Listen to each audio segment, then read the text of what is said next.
El Reino Unido ha estallado. Más de 400 personas arrestadas durante la última semana en una oleada de violencia dirigida a centros de inmigrantes y mezquitas. El gobierno ha desplegado a la policía para tratar de contener las protestas y otros miles de ciudadanos han salido a manifestarse en favor de los inmigrantes. La situación está al rojo vivo. Las redes sociales se están llenando de vídeos de las revueltas que hay ahora mismo en el país. Se está convirtiendo en un tema político donde se acusa a la extrema derecha de estar movilizando estas oleadas de violencia, tanto en las calles como en internet. Pero ¿realmente es esto así? ¿Esto es culpa de la ultraderecha? Boris Johnson fue el que inició este debate de la inmigración. Fue una de las razones por las cuales el Reino Unido quiso abandonar la Unión Europea, acusándoles de estar llevando a cabo una política migratoria descontrolada, perjudicando a los locales. Se trata de un tema cuanto menos polémico y en este canal lo hemos analizado en varias ocasiones. Los que nos seguís desde hace tiempo ya sabéis por dónde van a ir los tiros. Y a pesar de ser un canal de economía, también tratamos otros temas como sociología o antropología, que es en lo que nos vamos a centrar en este vídeo, ya que el tema económico es lo de menos en este caso. La gran pregunta a la que responderemos en este vídeo es ¿por qué ha estallado este conflicto en el Reino Unido? Así que, no me enrollo más, poneos cómodos, que empezamos.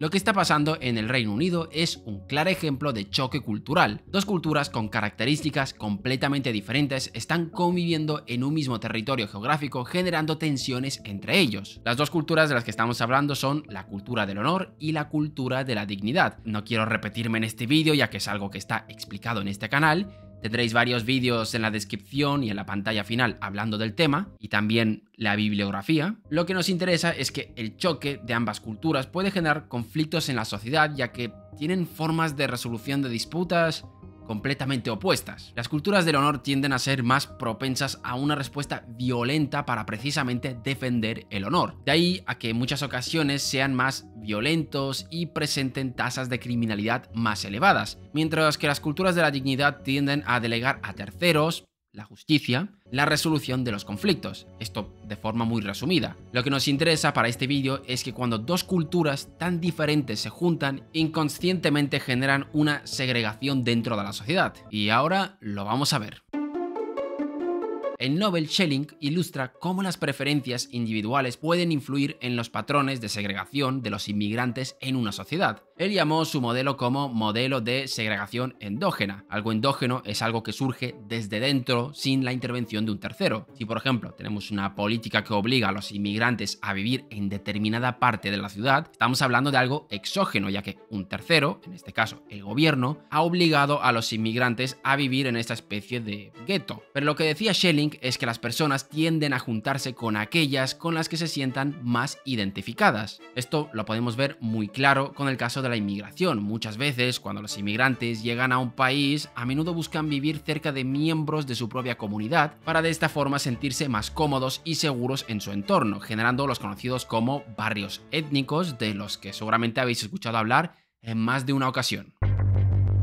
A esto de aquí hay que sumarle lo que denominó Gareth Jones como trasplante cultural. Cuando los inmigrantes llegan a un nuevo país, traen consigo sus costumbres y sus normas. Y aquí es donde vamos a entrar en un terreno pantanoso, ya que el autor concluye que esa diversidad cultural puede ser perjudicial tanto para la sociedad como para el crecimiento económico, algo que contradice la narrativa de que la diversidad cultural enriquece a las sociedades. Tradicionalmente, cuando se debate sobre la riqueza de las naciones, se sacan temas como las instituciones, la tecnología o la acumulación de capital, pero la cultura es otro factor que no se toma en cuenta. No es lo mismo que venga un inmigrante de una sociedad con deficientes instituciones públicas que alguien que venga de un país más desarrollado. El trasplante cultural en un caso y otro será completamente distinto. Y uno de los indicadores que hay para medir ese trasplante cultural es el coeficiente intelectual.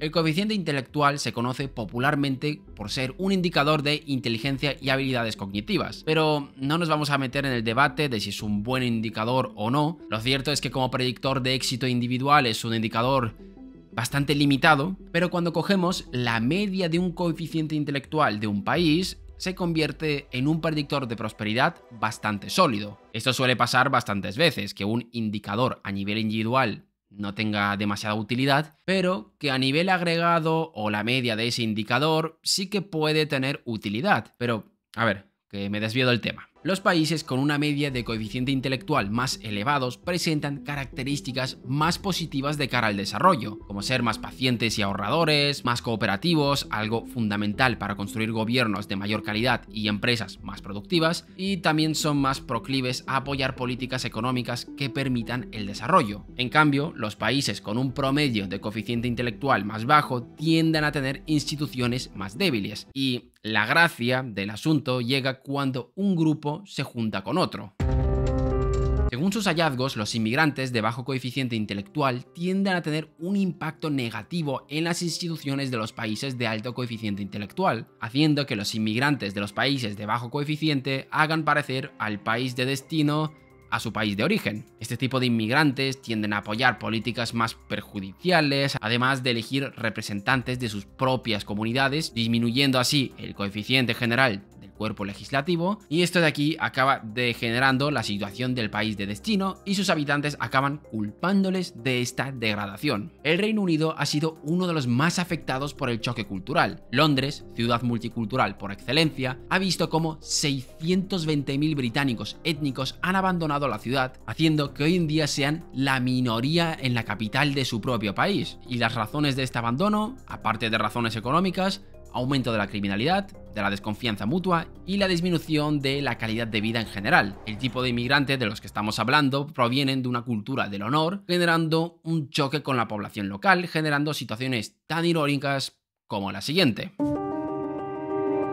En un estudio llevado a cabo por Eric Kaufman se descubrió que los progresistas blancos en Estados Unidos y Gran Bretaña evitan los vecindarios diversos y es más probable que abandonen las áreas más heterogéneas, étnicamente hablando, que los conservadores blancos. Vamos, que no practican lo que predican en muchos casos. Esto se repitió en Suecia, donde se encontró que los blancos que permanecieron en vecindarios diversos expresaron actitudes más negativas hacia los inmigrantes que los blancos que se marcharon. El choque cultural que generan ambos tipos de inmigrantes está generando esa segregación endógena que comentamos de forma inconsciente. Aquellos que viven en barrios diversos dejan de sentirse cómodos y acaban yéndose, y las zonas donde viven varias etnias acaban siendo zonas de conflicto.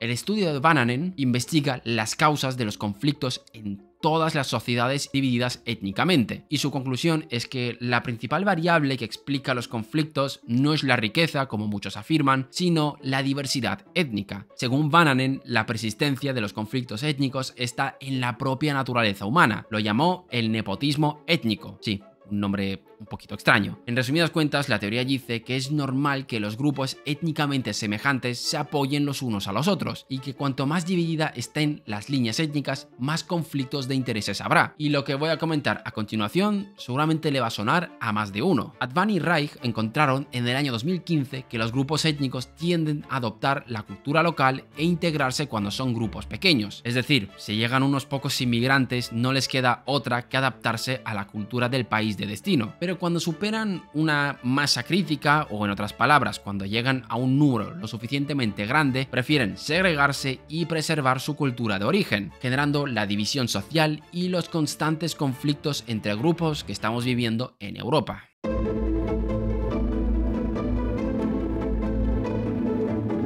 La situación del Reino Unido no es más que la consecuencia de todo lo que hemos comentado a lo largo de este vídeo y otras cosas que nos hemos dejado fuera que tendréis explicadas en el vídeo que tendréis en la pantalla final y en la descripción. La fricción social, las tasas de violencia y la mala situación económica son el caldo de cultivo para que tarde o temprano estalle la sociedad. Es un tema que se considera tabú en los debates públicos, pero se hace cada vez más complicado defenderlos, no solo por la evidencia empírica disponible, sino porque lo vemos en las ciudades que sufren ese problema. La gran pregunta es: ¿y qué debemos hacer? Lo primero es reconocer una verdad que es dolorosa para muchos. El multiculturalismo no funciona. Está más que claro que las sociedades multiculturales, por excelencia, están cada vez más polarizadas, y la polarización hace que discursos extremistas tengan una aceptación cada vez mayor dentro de la sociedad. A partir de aquí, se debe decidir qué hacer: cerrar fronteras, tratar de mejorar la integración, obligar a que los que vienen se adapten al país. Hay varias soluciones que podemos barajar, pero lo primero que se debe hacer es reconocer lo evidente, y es que el experimento del multiculturalismo ha fracasado. ¿Existen ejemplos de comunidades multiculturales exitosas? Sí, lo que pasa es que la mayoría de estos ejemplos, o una de las dos etnias se acabó adaptando, o no había tanta diferencia entre unos y otros, por ejemplo, los asiáticos y los occidentales. Independientemente de esto, lo que está pasando en el Reino Unido no se va a quedar aquí, y los líderes tienen que reconocer de una vez por todas lo evidente, antes de que sea demasiado tarde, o lamentarse de que los partidos extremistas estén ganando cada vez más popularidad. Y hasta aquí el vídeo de hoy. Dejadnos en los comentarios qué os ha parecido. No tengo nada más que decir y nos vemos en el próximo vídeo.